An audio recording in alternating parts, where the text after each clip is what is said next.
The Wilton dessert decorator is great for decorating cakes, pastries, and sweet treats for any special occasion. The box contains 8 pieces plus an instruction manual. The main unit is the plunger, which works like a syringe.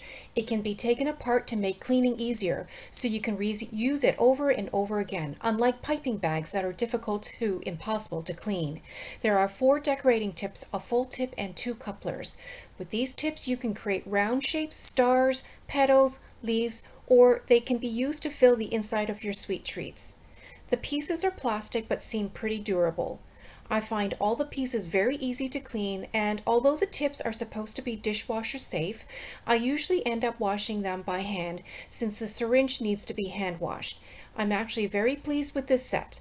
I'm not a professional baker, so it is perfect for the sweet treats I make at home, and I'm also happy that the syringe is able to empty without any waste.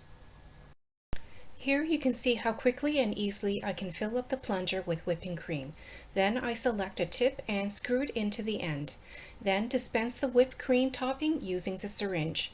If you have good hand control, you could also use the filling tip for writing on your cake.